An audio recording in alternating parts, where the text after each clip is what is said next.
Hello and welcome.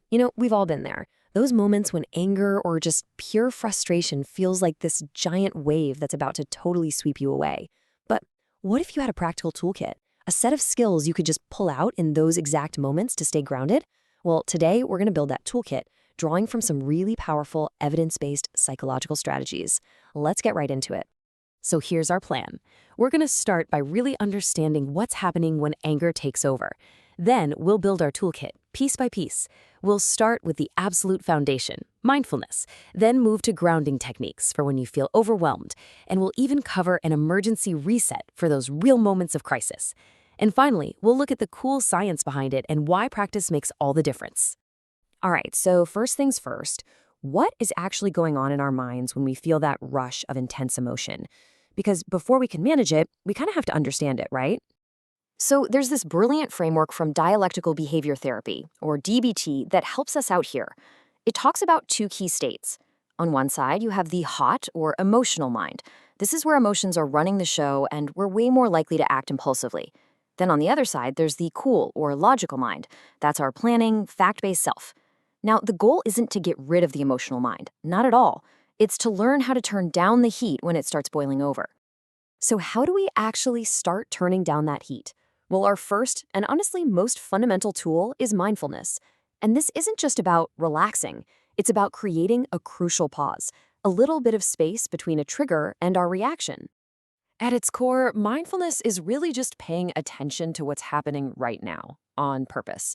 It's about noticing the physical feelings of anger as they show up. Maybe your chest gets tight or you start clenching your jaw, and just observing your thoughts without getting totally carried away by them. That simple awareness, that's the first step to getting back in the driver's seat. And you can see right here why this is so powerful. When you practice this, you learn to spot feelings without that instant knee-jerk reaction. You can see a thought like, this is absolutely infuriating, and see it for what it is. Just a thought passing through, instead of a command to act. This creates a buffer, a little space where you can choose a more effective response. Okay, so how do we do it? DBT breaks it down into these how skills. First, we try to observe non-judgmentally. No, I shouldn't be feeling this, just notice it. Second, we practice being one-mindful, which means focusing on one single thing at a time, the exact opposite of multitasking. And third, we aim to act effectively. That just means doing what works to get us closer to our long-term goals, not just what feels good or fair in the heat of the moment. So mindfulness is our foundation. Now, let's build on that with our next tool. This one is for those moments when you feel your mind starting to spin out, getting swept away by that hot emotional state. The whole point of grounding is pretty simple. It's to pull your attention out of that internal storm of thoughts and emotions and anchor it in the physical world, right here, right now. It's all about reconnecting with what's happening outside of your head. This 5-4-3-2-1 method, it is a beautifully simple and effective way to ground yourself. And the best part is you can do it anywhere. By deliberately using all 5 of your senses, you're hijacking your brain's attention. See, your brain can only focus on so much at once. You're forcing it to shift focus away from the emotional drama and onto neutral sensory information. It's a really powerful way to interrupt an escalating emotional spiral. Okay. But what about a full-blown crisis? When your emotional mind is at a 10 out of 10 and you can't even think about naming 5 things you see. For that, we need an emergency reset button. And this is where TIP skills come in.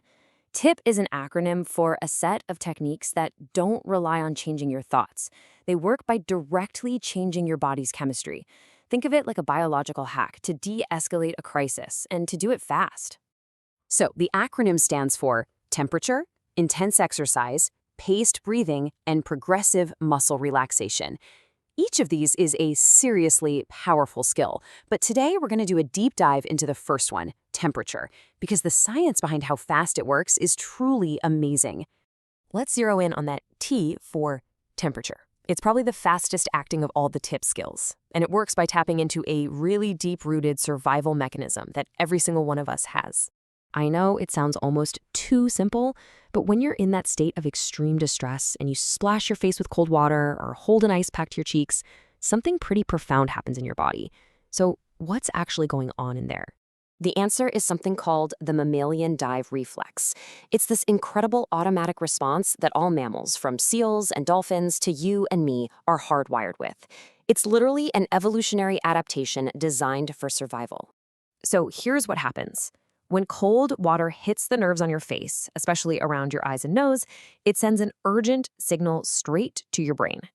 This signal flips a switch and activates what's called the parasympathetic nervous system, which you can just think of as your body's natural brake pedal. Its job is to calm everything down, to shift you out of fight or flight and into rest and digest mode. And the effects are immediate and they are powerful. Your heart rate rapidly slows down. It stimulates something called the vagus nerve, which is like a superhighway for calming signals in your body. Blood flow gets redirected to your vital organs. Essentially, you are using a biological shortcut to slam the brakes on panic and anger. And the speed of this is what makes it so incredibly useful in a crisis. This isn't something that takes minutes to kick in. This powerful physiological shift can be triggered in as little as 15 to 30 seconds. It truly is an emergency reset button. Now, having all these tools, mindfulness, grounding, tip, that's one thing. But turning them into reliable strengths that you can actually call on when you're under pressure, that requires something else: practice. This quote really gets to the heart of why these skills matter so much. Especially in a crisis, the goal isn't always to feel happy or peaceful. The goal is to get through that intense wave of emotion without doing or saying something impulsive that you'll regret later. It's about surviving the moment without making a bad situation even worse. Every time you practice these skills, even when you're feeling calm, you're strengthening those neural pathways in your brain. You're building that muscle. You're making it easier and easier to access these tools when you really need them. Over time, that's what builds genuine emotional resilience, a real confidence that you can handle tough emotions when they show up. And that brings us to the end. I just want to leave you with this question to think about. What is one small step you can take today? Maybe it's just taking 2 minutes to practice some mindful breathing. Or maybe it's trying that 5-4-3-2-1 technique while you wait for your coffee to brew. Because mastery doesn't happen all at once. It happens one small, intentional step at a time.